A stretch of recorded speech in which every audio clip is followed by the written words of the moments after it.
Are we on?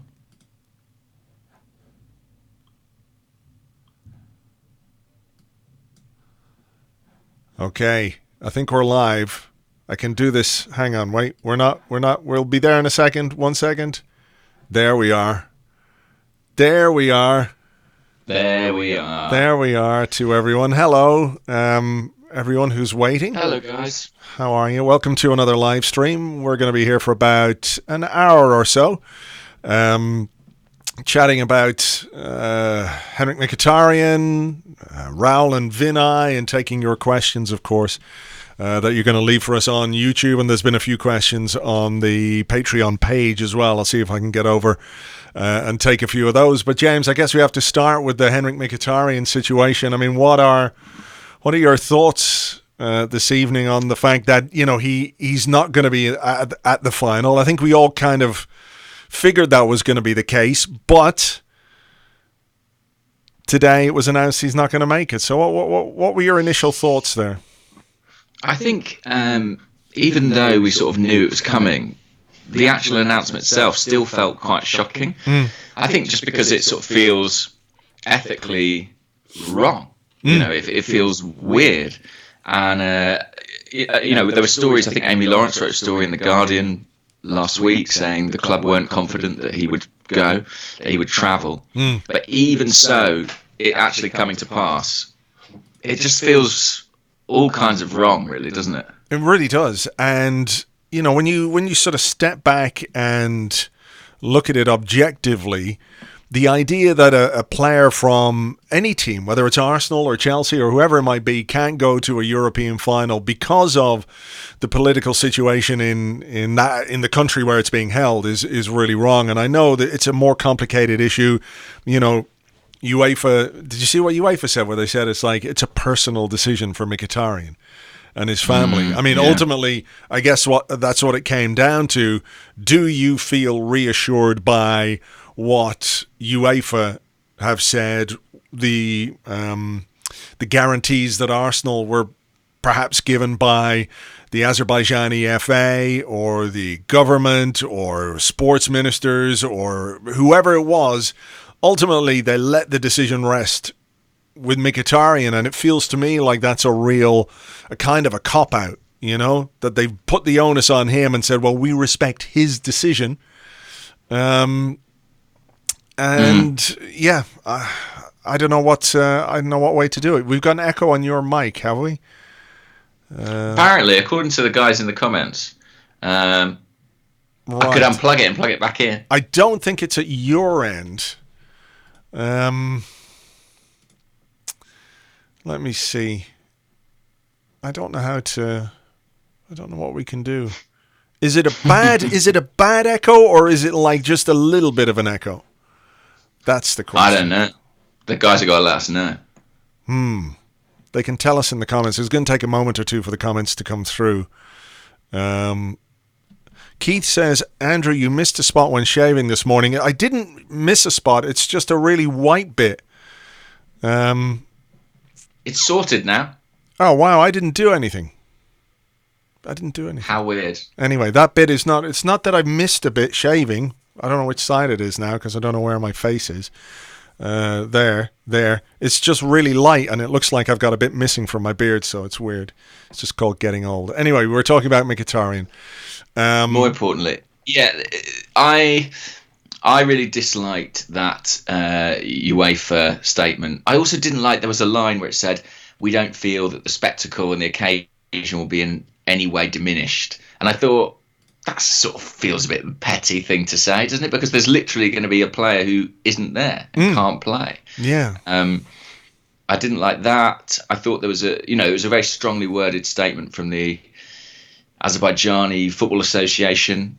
But ultimately, they're a football association. You know, they can only do so much. Whatever assurances they can offer mean nothing. If I was worried about coming to England, nothing the FA told me would make me feel better about it. Yeah, you know? Yeah. And the thing about it is that we're in a situation as well where there's fans. There's Arsenal fans who aren't allowed to go to this game, who've been denied visas because of their Armenian heritage. And maybe it's only one or two people or 5 or 10 people or 20, whatever it might be.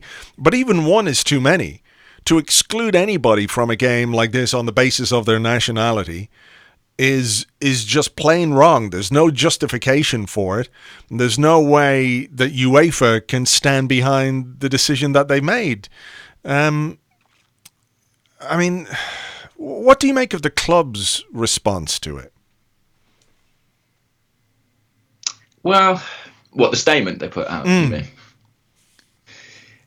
I would have liked it to have been a little more strongly worded, I think.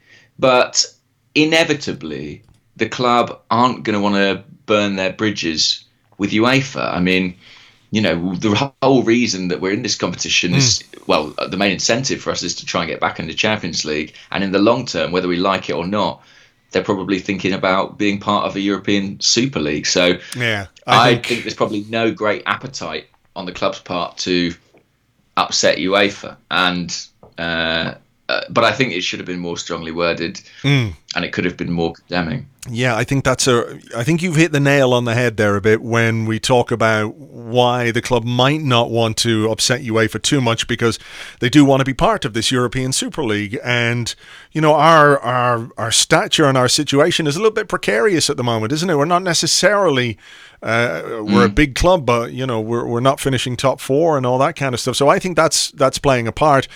Just a tweet here from Gingers for Limpar, our good friend, who says, an old friend of mine has been blocked from attending the Europa League final by Azerbaijan government, seemingly due to his Armenian descent. Arsenal supporter for 35 years, he had a ticket and travel booked. I'm told the club won't intervene or criticise the policy. Now that to me is absolutely wrong. We're in a situation where the club is saying it's sad for Henrik Mkhitaryan. It's very disappointed with the situation. It's what was it they said? They have written to UEFA to express their deep concerns. But nowhere in what we've seen today have they said this is unacceptable. This is just not acceptable. And I think it is a line that shouldn't be crossed. It is not acceptable in any way. Yeah, I think I agree with you. And I think it's interesting, you know, when there's been discussion about the location of the final, I've seen some people sort of counter arguing that, you know, if you can't say just because it's Azerbaijan they shouldn't have a final. Well, I would say you can't say that just because it's Armenia people can't attend. Do you know what I mean? It seems ludicrous. If this was a French player and it was French fans, I feel like there would be more objections. It wouldn't be allowed to happen. So I actually think it's weird. Arsenal fans have been accused of being discriminatory about Baku as a location, but I think there's clear discrimination here about what's happening to the Armenians involved. Yeah, for sure. And, you know, I think the profile of the player and his importance plays a part. If we had to go there without Aubameyang or Lacazette or Lauren Koscielny, I think there would be much more focused outrage on this. Sorry, just doing things here. So, yeah, it is a bit of a mess. It really is a bit of a mess. And the idea that, you know, Baku shouldn't have a final, I don't think anybody has said that Baku in itself should not have a final. Only that when you're going to have a final in a place, make sure that you sort out the logistics for the fans who are traveling. Make sure it's possible for fans to travel there directly without having to go through Istanbul or Tbilisi or Iran or wherever they've got to go to 2 or 3 flights to get there. You know, you've got to have the infrastructure in place to hold a big game of football. And it's clear that Baku, despite the fact it's apparently a fantastic stadium and a beautiful, lovely city, the fact that we've only sold 3,000 tickets for a final tells you everything you need to know. It does, yeah. And this whole story and everything around the final has really kind of dampened my spirits. I mean, this doesn't feel like we're going into a European Cup final. It feels more like the kind of 39th game idea that was mooted for so long, you know, that a sort of Premier League match being played abroad is how it feels. And there's a lot of unsavoury elements to it. And it's a shame because, you know, we haven't had a lot of European Cup finals in our history. And it feels like almost irrespective of the result, this one will be somewhat tainted. Well, yeah. It'll definitely be super tainted if we don't win, because we'll but in reality we'll fall back on all these things, you know, about being denied a player. There will be, however anyone wants to look at it, there will be questions of fairness. It's not fair if you've got one of your main experienced attacking players. Whatever you think about Mkhitaryan, and I'm not his biggest fan in the world, but I'd rather have him with us than sitting at home in London, purely from a footballing point of view, and obviously from a moralistic point of view, an ethical point of view. Of course he should be able to come with us. And I think one of the things that's being overlooked in this is everyone is thinking about this as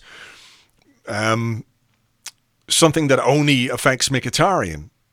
Whereas I think Mkhitaryan's decision is based on the potential for not just harm to come to him, but for harm to be targeted more generally at the Arsenal contingent over there. Players, staff, officials, photographers, all of the people who are going to go on that trip to Baku are potential, they're sort of in the line of fire, if you like, if Mkhitaryan really fears that some harm might come to him. By extension, that's going to come to other people. So he's had to make a decision not to bring that on other people as well. It's really bad. Yeah, and arguably it might have been irresponsible of the club to take it, because it does incur that risk. And it's a really difficult one. I mean, John Foster in the comments asked, would you go to Baku if you were Mickey? Especially after that weird thinly veiled threat from their ambassador. And I'm not sure that I would feel safe to. And I think that I would worry about the distraction. I would worry about the potential threat that it could bring upon the rest of the club. So I do completely understand the decision that he's made. I think, I know we didn't get the assurances we wanted. Realistically, I'm not sure what those could possibly have been. I kind of think it was always going to go wrong. Well, if it was anything like the statement from the ambassador, then, I mean, he'll be fine as long as he doesn't play the issue. It's like, what do you mean play the issue? Is that like turn up in Azerbaijan with his Armenian passport and his Armenian name? How do they draw the line or make a distinction? We have one here from Adrian Siegfried, who says, why don't Chelsea and Arsenal refuse to play the final there? Maybe wishful thinking Chelsea would, but why not try? I mean, if it were a case that we had already qualified for next season's Champions League, you could make a much stronger case for an Arsenal boycott of this game. And it's a weird situation to be in, isn't it? Because if you're potentially willing to accept a boycott because you feel like that might be the right thing to do, being lured the other way by the promise of a trophy and Champions League football and all the riches feels a little bit like selling your soul. But understandably, that's what's at stake for Arsenal. Actually, I looked up, I had a look as to what might be the consequences if we refused to play. And I have a thing here. It says, if a club refuses to play or is responsible for a match not taking place, there's a fine. It rises 10,000, 50,000, 100,000, and up to £1 million for the final. Now, this is for the Champions League, not necessarily the Europa League, but I imagine the same thing applies, just perhaps slightly different fines. It then says, in all cases, the UEFA control, ethics and disciplinary body can take further measures if the circumstances so justify. So it could well be a case that UEFA say, if you don't fulfill the final, then we're going to fine you X amount of money, which, is something we could live with and deal with. But they could also say, you're banned from European competition for fucking this up. So it's a really tricky one for the club. Yeah, there would be consequences, undoubtedly. And as I said at the top, it's not a relationship the club would want to bring under any risk. I said on Twitter, I would be more proud of Arsenal if they boycotted the final than if they won. And I don't think necessarily even that they should boycott the final. What I meant by that is it would just be kind of refreshing to see a football club actually take a stand on. It would, wouldn't it? A kind of moral issue like this. I don't have any expectation that would realistically happen. No, there's too much at stake, isn't there, in the game itself? Yeah. But I think just in the current climate, the way things are going, it would be quite an amazing thing to see. we are going to go to Baku. We are going to play. We are going to do it without Henrik Mkhitaryan. And I just hope, that we can bring that trophy back and he can celebrate with it with the rest of the team when they get back to London. But as I say, it's really affected how I feel about this game. And it's really dampened my excitement.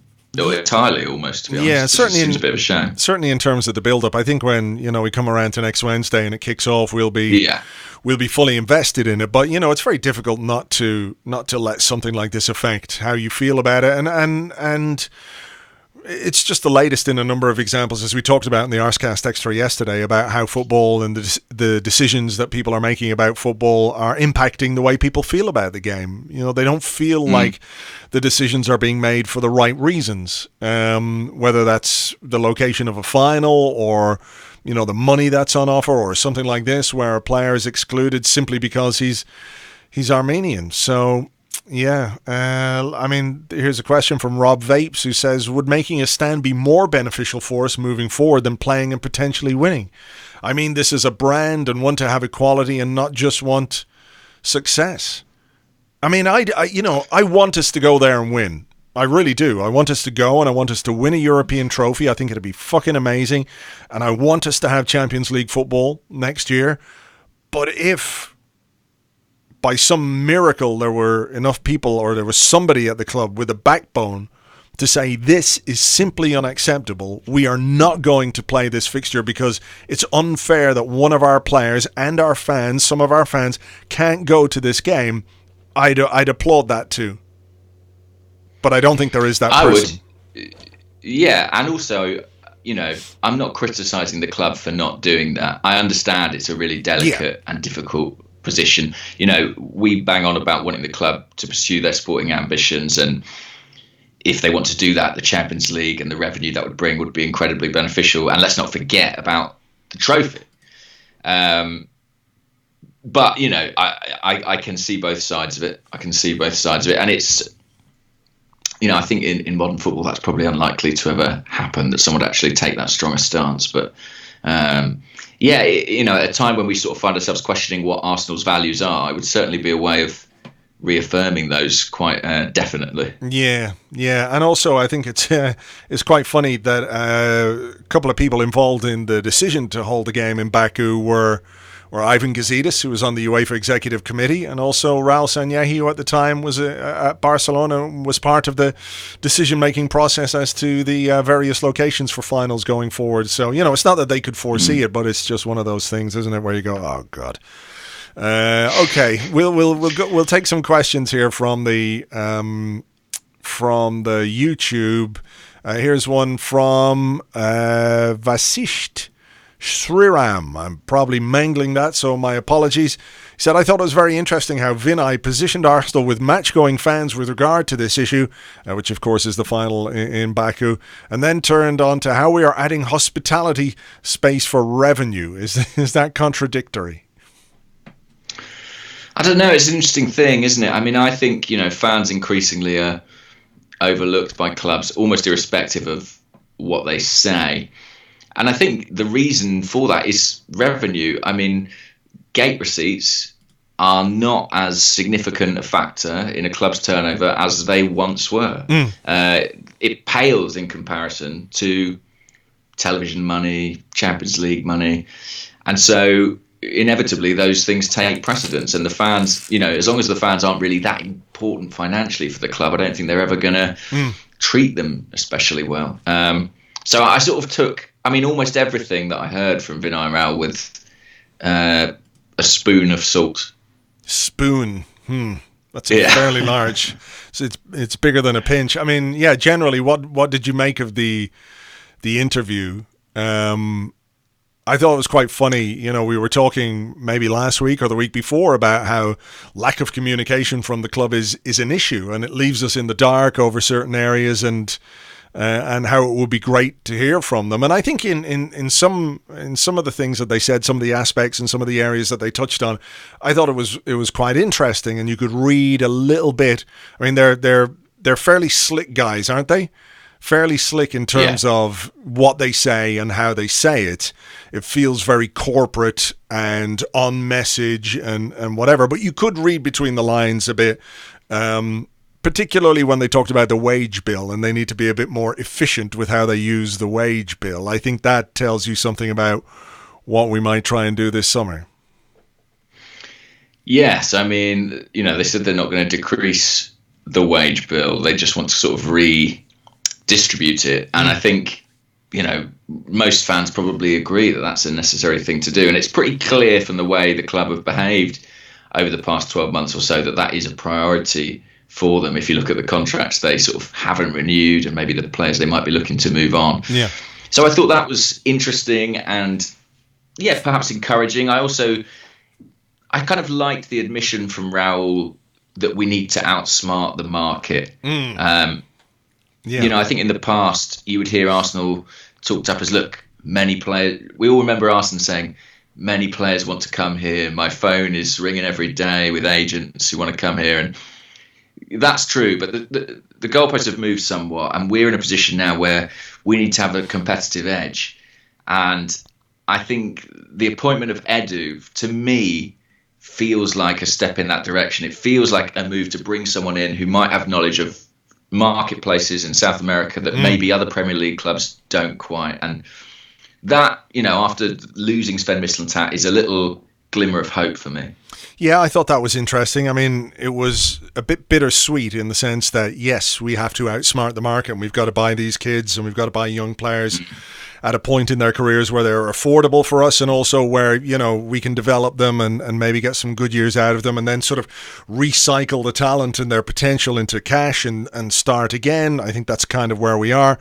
But, having had a person at the club who was seemingly quite good at doing that and identifying those players, I do wonder, that left me a little in the dark because I think they are going to appoint Francis Cagigao. He's going to be the new head of scouting, I believe. And I don't know if that's a step forward, to be perfectly honest, because he's somebody who was part of the Arsene Wenger era and has been at the club for a long time. And maybe it's just, he hasn't been able to spread his wings and fly like the glorious Eagle Scout that he is. But also maybe he's just part of the same scouting setup that has brought us a lot of duds in the last few years. So a lot depends on this summer. Go on. I was going to say, the only thing I know sort of definitively about Francis Cagigao is that he did not approve of the signing of Lucas Perez. So he's got that going for him. Okay. Right, well, maybe there's our glimmer of hope. Our silver lining is... Yeah, okay. Well, fair enough. Yeah, I mean, he was our scout in Iberia, in Spain and Portugal. He was our main scout there. So I think he is going to be the head of scouting, and then Edu is going to come in. But we'll see what they've got lined up. What else did they talk about? They talked about Unai Emery and how pleased they were with him, and they would do it again if they could. Which I suppose in the build-up to a European final, you'd prefer that to be the message rather than we're going to replace you with Frank Lampard, which seems to be the case with Chelsea today. So that's something. That's a fascinating story coming out of Italy, yeah. And I think Sarri being talked about potentially going to Juventus to replace Allegri. Wow. Yeah, I thought that they were strong on the manager and they backed him, and I think at this point they absolutely have to. I thought it was interesting as well how they talked about how the Europa League has always been a big part of their conversations with Unai, and it's sort of a title that he was quite focused on from his appointment, really. And maybe that explains a little bit some of the disparity in performance we've seen in that competition. I don't know if it does entirely, but it could suggest that. Yeah, I mean, I think it's good that they came out about the manager. I sort of think, almost irrespective of what you think of the job Unai Emery's done, I think it's good that the people above him are kind of taking some responsibility and publicly declaring faith, because it gives them a measure of accountability in all this. Yeah, that's very true. That is very true. And of course, they talked about the Cronkies and Stan and Josh and how passionate they are and how much they love sport and how much they love winning, and winning is everything. And in every WhatsApp, we get the sense that they want to win and their ambition is to win. Win. It was like watching two Ivan Gazidis's for a little while. It was a little bit. I mean, what are they going to do? Ultimately, the Cronkies are their boss. They're not going. They pay their wages. They're not going to sit there and criticise them. But yeah, they're very much reading from the hymn sheet that we've been listening to for a while now. And of course, within that, shrouded within that, was the confirmation that we will be continuing to operate on a model where we only spend what we make. There's not going to be. It's not going to be an injection of funds from a new owner. Yeah. And interestingly, I don't know if you followed this, but I follow a guy on Twitter called Flanny Balls. I do. And he was tweeting about the FFP regulations. And, because some people say, well, what are we to do? We can only, spend what we make anyway within FFP. He was saying there is a certain degree of flexibility that occurs after a takeover. So when a club has a new owner, a new outright owner, you have a sort of 12-month window in which certain degree of investment is allowed, right? You can sustain, I think it's about sustaining a certain measure of losses. And actually, I sent him a DM and asked him, look, this is one of the things that you hear all the time, isn't it? From people who say, well, what do you want Kroenke to do? We are self-sustaining. Do you want to be Manchester City where the owner does this, that, and the other? You're critical of Man City. How can you expect the owner to do more? And, for me, it's always about, like, if the Cronkies could play a game as well as they talked it, we'd be fucking world champions of everything, right? Because they talk all the time about their ambition. So how can Stan put his hand in his own pocket and buy players for Arsenal or invest in the team? He can do it. So I've asked him to write a piece for the website, which should be up this week, which will go into a bit more detail about how that can happen. So, it's not right to say that he can't do it. That's the issue. The issue is that he won't do it. No, and I think that much is clear, and I think that's being communicated to us through Vinay and Raul. And to a certain extent, I feel a bit sorry for them having to get out front and say, "Hey guys, it's going to be self-sustaining, just so you know." And they're essentially trying to dress that message up in positive language, but. Look, I think both you and I in the past have criticised the board for not being vocal, for not stepping forward and putting their heads above the parapet. So I appreciate that some of that is happening now. I don't think we've heard from Raul as much this year as I thought we would. Yeah. And I wonder if maybe that will change when Edu arrives. I wonder if he might end up being a bit more of a front man. Yeah, for the club. Well, I think he has to be. It's important to hear from people like him because, basically, we're not going to hear from the Cronkies. We're not going to hear from Stan. We're not going to hear from Josh. That's not what they do. So the message of where this football club is going and how it's going to get there has got to come from him.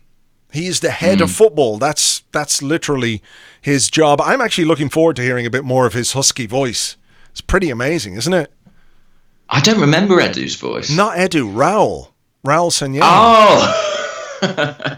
Yeah, I like Raul's voice. Yeah, he's very slick. Yeah, but he's real, like, I don't know how to do it without, sounding or looking like an idiot, but he's got this this super husky voice. We got to... Spanish. Like this. Very, very Spanish. We are disappointed not to be in the Champions League, of course, but we will get there next year. So it's like an ASMR podcast now. Is that what that's called? I don't know, James. You tell me.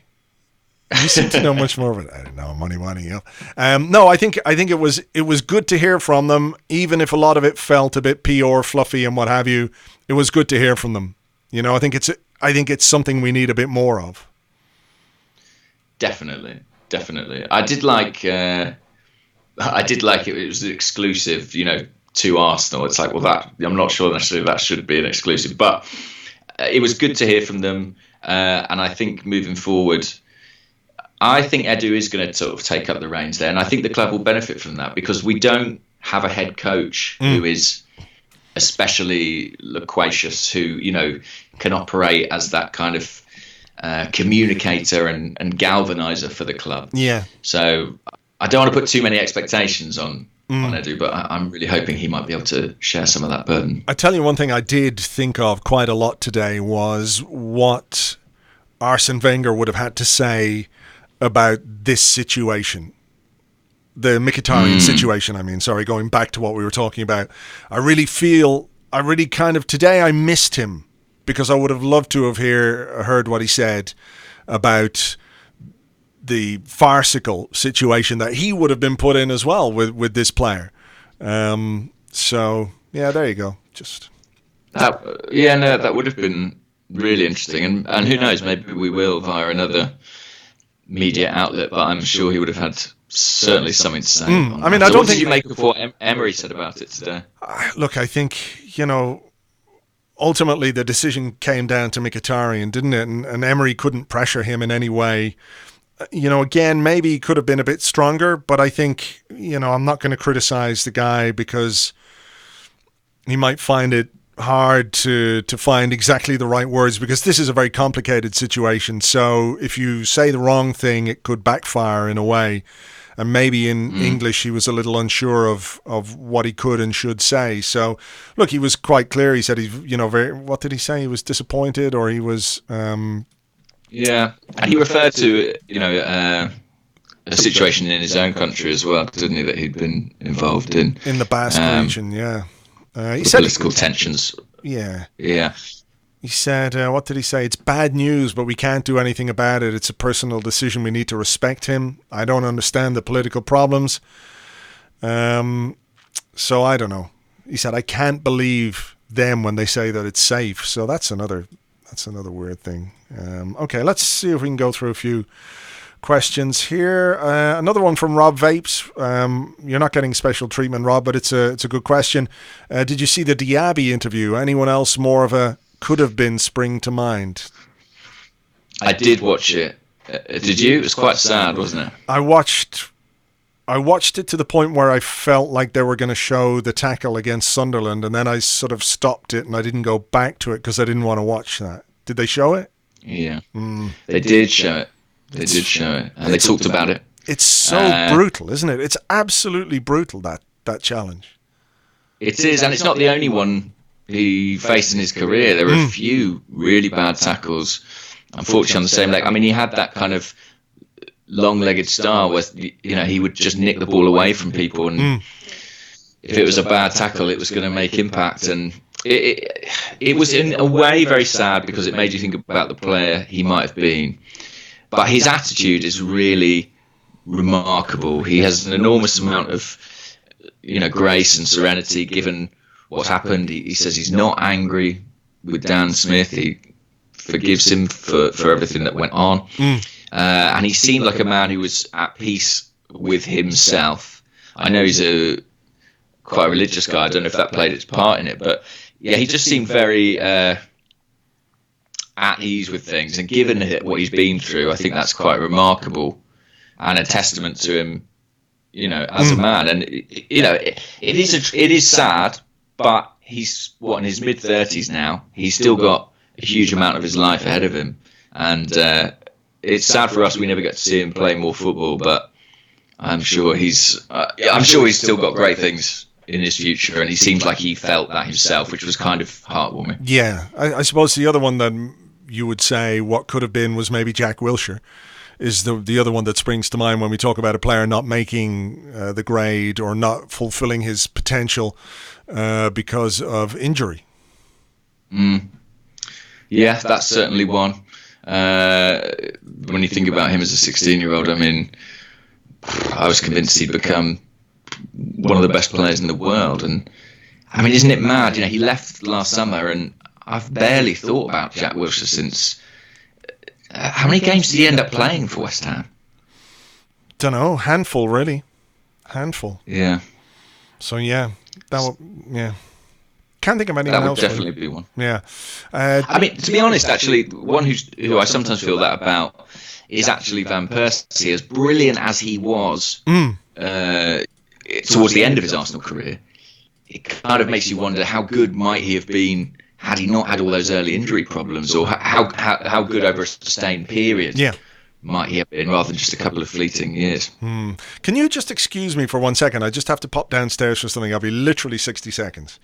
I'm going to leave you here in front of the camera. You can do vocal exercises. 1 sec. Yeah, sure. Surely he's gone to the toilet, guys. Surely. Or maybe he's so upset about the echo he just can't bear to be here with me. I'm scrolling through the questions. Might pick one up.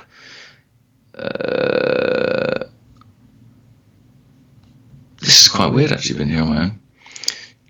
How about that milkshake thrown at Farage? Big fan of that, I have to say. Well, yes and no. Very funny, but I worry that it plays into the idea that the left are being radicalised. So, it kind of gives the people on the hard far right sort of a little bit of food. This isn't a politics podcast, though, so I won't go further into that. Rob Vapes. I can't do another question, Rob Vapes. You've had so many. Burriello, do you think Stan will be there in Baku, presumably? Or do you think the airfare is too expensive for him, seeing as he doesn't like to spend his money on Arsenal? Here we are. I think Stan probably will be there. But I think he doesn't mind spending money on a private jet for himself. I was just saying, Andrew, that one of the questions was, do I think Stan will be in Baku? What do you reckon? No. I'd be very surprised. Really? Well, I don't know. I mean, he was at the cup finals, so he made it, he made it for the cup finals. But it's a hell of a flight. Would he go, let's say he's in LA, would he go the other way? Like if he was getting to Baku, would he go the other way? The underside of the flat earth that we live on. That's a really good question. I don't know. I might have a look on Skyscanner if I wanted to go from LA to Baku. How would I do it? Yeah, you do that. You do that in the meantime. Yeah, you get another question while I do that. I'll get another question. Okay, Daniel Ortega says, are we undermining our goalkeeping situation with Cech and Ospina out? Do you think Emi is ready to get a recall? Irish Pirate Voice, bye-bye. I think Emi is ready to be a backup. I really think, given the sort of financial constraints that we're operating under, it's just a cost-effective way, isn't it, of replacing somebody in the squad and injecting a little bit of youth. I know he's not that young anymore, but for a goalkeeper, he's quite young, and saving money on wages and a transfer fee. So I think it makes a lot of logical sense. What about you? Yeah, I think there was a line in the Vinay interview, wasn't there, where he said, promoting players from the academy is good because we want players who are they know what it means to be an Arsenal player. He wants those players in the dressing room, players who've grown up at the club. But also, he said it's cost effective. It's a cost effective method of boosting your squad. And I think we've got so much so much else to do this summer that, in terms of goalkeeper, yeah, it makes a lot of sense for me. In answer to your question, Stan wouldn't go the other way. He would go from LAX to Istanbul. Right. And then on to Baku from there. It will cost him over £1,000. Oh, wow. Well, certainly. He definitely won't go. He's never spending that much money. No chance. And 23 hours. But yeah. That's mad. Goldbridge stole my slippers. Says, the thing that worries me now is Arsenal have kicked off about this. UEFA are going to try anything and everything to stop us winning the final. I wouldn't put it past them. Do we delve into conspiracy theories? Are they going to get the referees after us? Red card Socrates in the opening 2 minutes? Yeah. I don't know. I'll have to wait to see the game. Yeah, I don't think so. I'm not worried about that. No, we can't worry about that. Here's a question from Dutch Widows. We have a question. Given how much is riding on the Europa League final and how awful Arsenal are with dealing with pressure, what could possibly go wrong? A lot could go wrong. A lot could go wrong. Maybe part of my sort of desire to see Arsenal boycott the game is born out of the desire not to see us lose to Chelsea, in the European final. I don't know though. The only thing I would say is that when it's come to the big games this season, I think we have generally looked a little better, arguably better than we have in the smaller games. So I think that counts in our favour. And in this cup competition, we have played very well. We've knocked out Napoli, we've knocked out Valencia. So I feel like we've had the harder run to the final, and potentially that gives us a bit of momentum heading into it. Actually, I would kind of worry more. I think we said this at the time about playing. Who was Chelsea's semi-final opponent? Frankfurt, Eintracht Frankfurt. Frankfurt, yeah. Probably in some ways I would worry more about that because you worry that we might take it too lightly. But Chelsea, I think we will be up for it. Lee Million _XM says, I think we've been better with pressure than you'd think. We've won 3 finals over the last few years, remember, so that's a fair point too. There's a good few of the squad who've been part of those finals too. So yeah, that's cool. Let's have a look here. Danielle D'Amaco says, goodly evening from Turin. If you could sell our players at their transfer market value, who would you let go and who would you replace? Oh my goodness.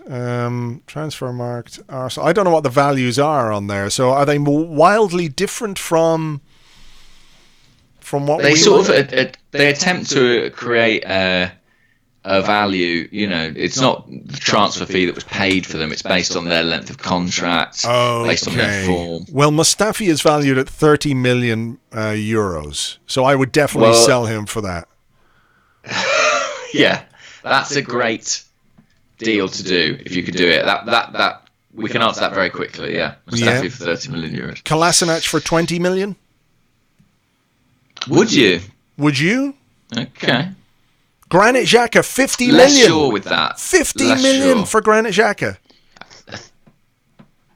I think he's useful. Have we got some? How much for Xhaka? 50 million. Oh, yes, please. That's a lot, isn't it? Who's the most valuable member of our squad is... Aubameyang, 75 million. Lacazette, 65 million. Mesut Ozil, 35 million. I mean, it just shows you the ludicrousness of this because Danny Welbeck is at 15 million and Aaron Ramsey is at 40 million. So they're both leaving for free. So they have basically transfer value of 0. So I don't think that's going to work. Not so sure about that. But you're not going to beat, 30 million or so for Shkodran Mustafi. That's too good a deal to turn down. Yes. Okay. Let's have a look here. There's a question here about milkshakes, which I think we'll avoid tonight, just because. Let the milkshakes do what they will, and let the cups fall where they might. Okay. Logan Norris, do you feel the response would have been different had Arsene Wenger been the manager? I think it might. What do you mean? How so? I think the overall tone of the message from the club would have been different. I don't think it would have been sad and disappointment. I think we would have gone heavy on how acceptable or unacceptable it was. Yeah, I just feel like he would have dealt with it in a more... I mean, he could be quite strict or, full on when he wanted to be. Which isn't to blame Emery or anything. So, Anton Bjurvald says it's been reported in Swedish newspapers that Freddie Ljungberg is a frontrunner to replace Steve Bold if he goes. Do you think he's ready for the job, and what do you think he'd bring to the table? I've heard really glowing reports about Freddie Ljungberg from everyone who follows the under-23s. My only thought on this would be, if he's doing such a good job with the under-23 players who are potentially the future of this club, I'm almost minded to keep him there. If he sort of comes in as third or fourth coach in the line, taking over from Steve Bold, who's we know has had not a huge amount of responsibility this year, I kind of feel like that might be less useful than him helping develop the next generation of Arsenal talent.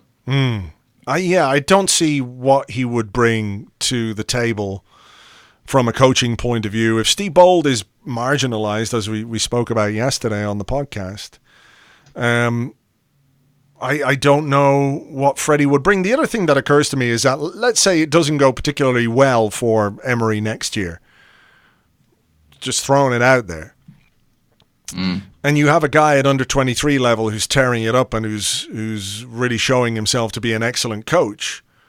If you're Freddie Ljungberg and you're part of Unai Emery's staff, do you not get associated with that failure in a way? Is it not better for Freddie to kind of keep his distance a bit, just in case? Like, he could potentially be a replacement. I mean, he is a cost-effective replacement if we're going to apply the same methods of promotion from the academy at coaching level to first-team level. Yeah, that's a good point. And, we saw that sort of happen to Jens Lehmann, didn't we? He was brought in by somebody, but then when Arsene Wenger went, he wasn't retained. So arguably that cost him. I'm not sure. I mean, that's an interesting hypothetical. If Emery was to have a difficult time next year, would Freddie Ljungberg really be considered a candidate? Do you think he would be too inexperienced, or do you think his name would be in the frame? I think it could potentially be in the frame. Yeah. I don't see why not. If he keeps doing good work and the club see him as let's face it, probably a pretty cheap option to come in and do the job. Certainly. He could do that. Keith Johnson, with Aubameyang and Lacazette's names making the transfer rumour rounds, can the members of the Arsecast popping up on other podcasts, can either of you confirm or deny the rumour that either of you are on the verge of being sold? I don't know that I'm being sold, but maybe I am. Maybe, the Arsenal Vision podcast have made an offer that's too good for you to turn down, Andrew. I don't know. Yeah. You never know what can happen in football, Swap deal James. for Clive. You never know what can happen in football. That's true. We'll see. Yeah, we'll see.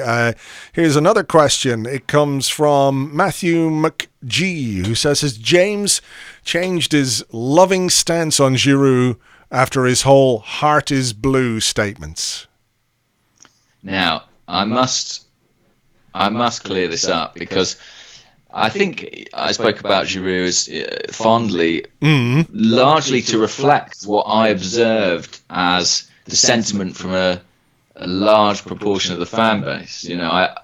Sometimes I just like to get those views aired. It's not necessarily something I subscribe to. I don't really give two hoots about Olivier Giroud,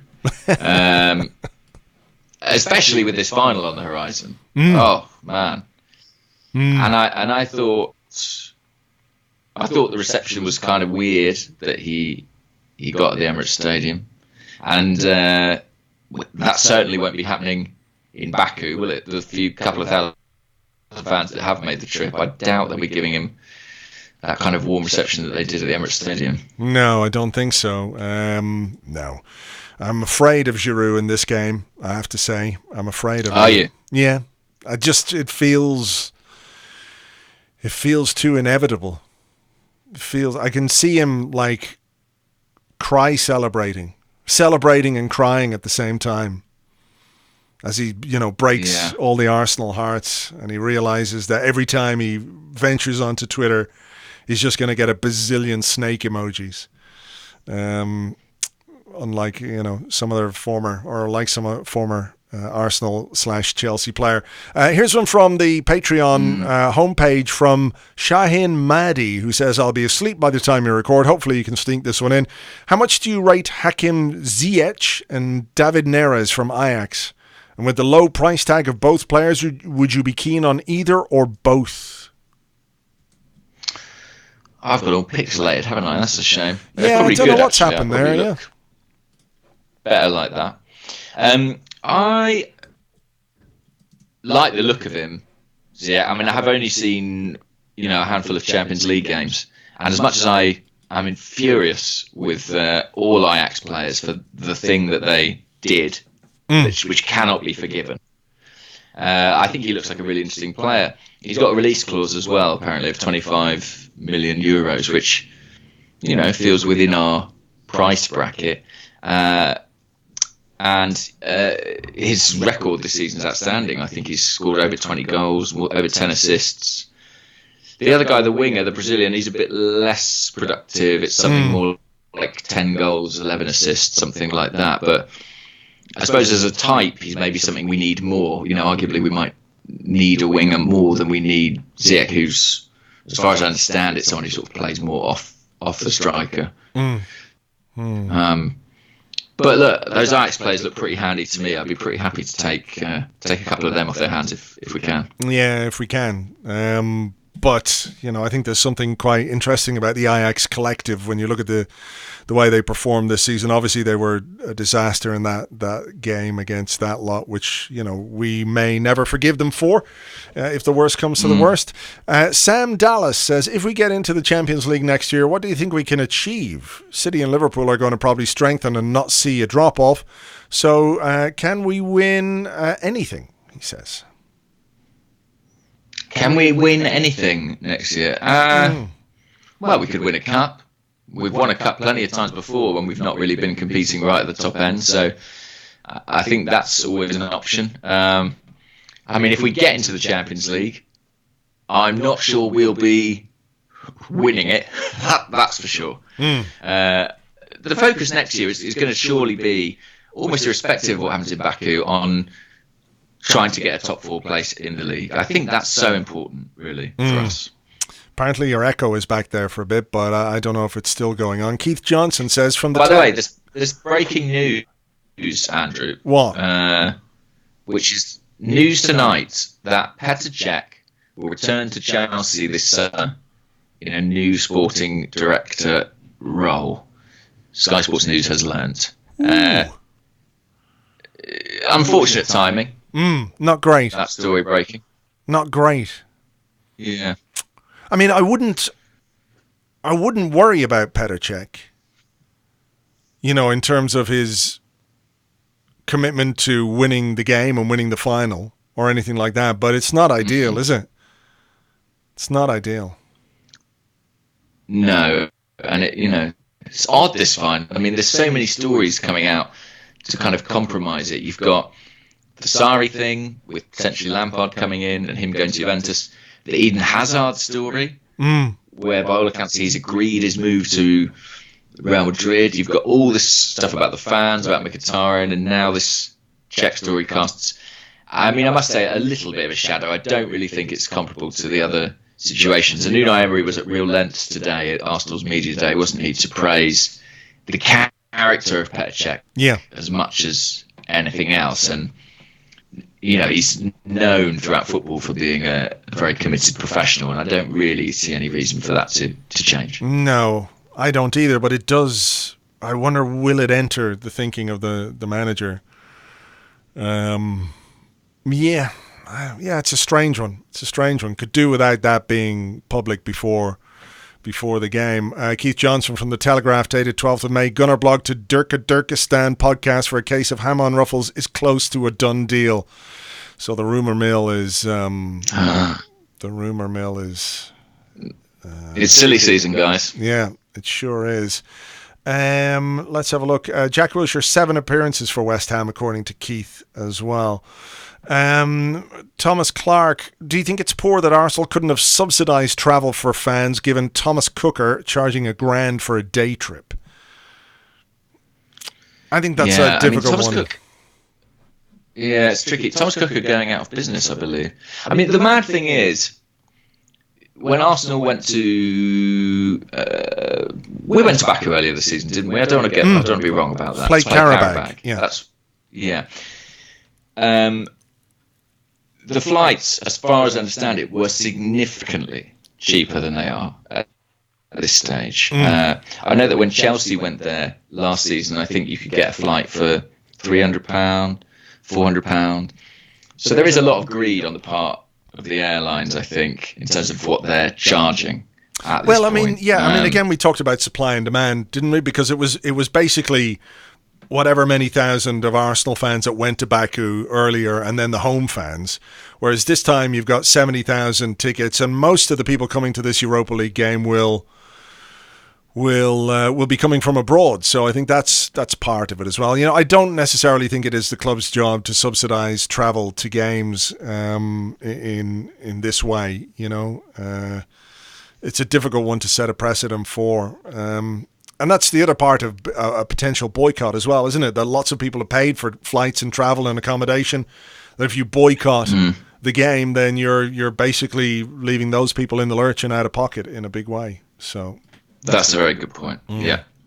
Crab Stats, hello Scott, says, without further outgoings, would you prefer a new midfielder or a new wide forward came in?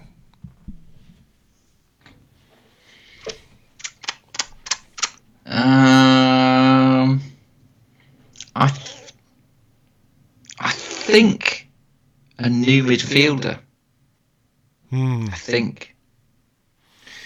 I just think that, you know, the hub of our team is so crucial, and it's sort of not been quite right for such a long time now. You know, Lucas Torreira looks like a player who might be able to improve things in that regard. But I'm also looking at the front two, Aubameyang and Lacazette, and thinking maybe we want to play with the front two, and maybe that precludes us using wingers that often. So I think, given that, I would probably say a central midfielder. How about you?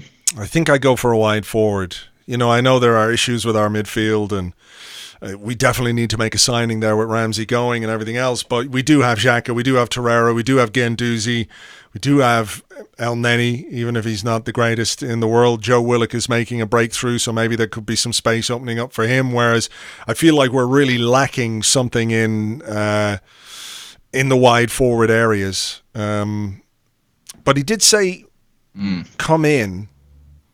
So we do have Reece Nelson, for example. So that's true. We'll see. Another one here. That's true. Another one here. Let me see. Jack Armstrong. Danny Welbeck scores a 90th minute winner. Does he walk off to Unai holding a contract, or is he still out of the squad come the summer? We gave him a clock. It seems like a... We gave him a clock. It seemed, yeah, we gave him exactly. We've done it. I think it's a done deal. He's off somewhere. But maybe he has got one last Arsenal appearance in him. I saw David Ornstein tweet today that they played a behind closed doors friendly last week, and he scored a hat trick in that. I'm sure he'll be involved in the game we've got against the Austrian team this week. So, you know, potentially he might well come off the bench in Baku. I'd love to see him get a 90th minute winner, a Leicester-style winner for Welbeck. Okay, Brian's Action Figure Reviews. Is that a YouTube channel where he genuinely reviews action figures? I'd be quite into that if it is. Do you like action figures? I used to really like them. Yeah. When I was a child. You know, I would always want to look at them in the shops, but I haven't thought about them for, 25 years, but why not? Okay, why not? Brian's Action Figure Reviews. Maybe he doesn't have a YouTube channel, so I'm looking this up here. He does have a channel, and he's got 64 videos on it. And he looks like I'm looking at him here, he's got a Transformer. Hello, Brian. This is your new favorite YouTube channel, James. Brian's Action Figure Reviews. There's Game of Thrones characters, Hercules, Spider-Mans, all kinds of stuff in there. Wow, okay. Anyway, he wants to know, lads, what do you make of the rumours of the River Plate midfielder Palacios? Have you heard that rumour? I know nothing about him, Andrew. No, don't know a single thing about him. Do you? I know that his first name is Ezekiel. So, and TalkSport... Did you just look that up? I just looked that up. TalkSport are saying that Arsenal are close to signing 20-year-old Argentina midfielder Ezekiel Palacios. The River Plate star looks set to sign for Real Madrid earlier this year, but no deal was completed, and Los Blancos were expected to revive their interest this summer. However, El Mundo Deportivo claimed the Gunners have moved to the front of the queue for Palacios, and his agent Renato Corsi has confirmed the 20-year-old will be playing in Europe next season, which might not be Britain, in fairness. Wow. I mean, the one thing I will say is every time I see this link with a South American player, I give it more credence now because of Edu. You know, like that Argentinian centre-half who played in Brazil. To my mind, I was like, yeah, that sounds like something we might do. Yeah. Apparently, we've got some issues with your audio quality and your pixelation. What's going on? I don't know what it is. Over the course of this, it's become more and more like you're filming this on a 1998 Nokia or something. I don't know what's going on. Yeah. We started well, but things have really taken a turn. Yeah. I don't know. I don't know what it is. Maybe someone's on my Wi-Fi streaming Game of Thrones or something, and I don't know about it. Could well be. Okay. Would Joe Montemuro be a good candidate if Unai leaves, says Jad Dow. I'm not sure.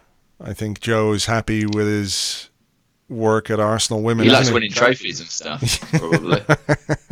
Stick with what he's got. Yeah. Okay. Can we ask Brian to review the Mickey doll? Brian, action figure reviews. You've got to review the Mickey doll. Please put that up as a video. That would be amazing, wouldn't it? I would love that. I'd love that too. All right. Absolutely. We are an hour in, so we're going to call it a night there before James' picture quality. I don't know how it could get much worse, but it might. So we'll spare you. We'll spare you from that. Thank you, James, for being here, and thanks to all you guys for my pleasure. Yeah, thanks to everybody for watching and for sending us your questions. We'll do more of these over the course of the summer for sure. As ever, thank you for your support on Patreon. We really do appreciate it. And we'll catch you on the next one on the Arsecast on Friday. So until then, cheerio. Bye. Just trying to mix it up with the bye-byes now. Good call. And